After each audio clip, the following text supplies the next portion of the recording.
Здравейте на всички, аз съм Златина Симеонова, собственик и терапевт в лазерен център Тифани. В днешното видео ще говоря за необходимия брой процедури за постигане на крайни резултати лазерна епилация при извършване на процедури на зона тяло.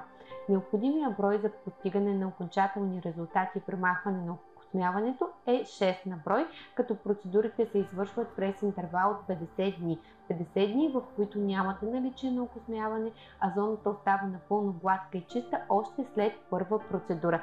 Резултатът е видим, а клиентите са изключително доволни, защото се радват на красива и гладка кожа.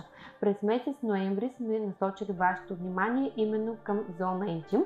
Това е първата зона, с която всички наши клиенти стартират своите процедури, зоната, която извършват най-често и дава най-добрите резултати, като нашите промоционални предложения са на изключително достъпна цена и ви дават възможност да закупите както единична процедура, така и пакет от 6 броя процедури, необходими за премахване на окосмяването.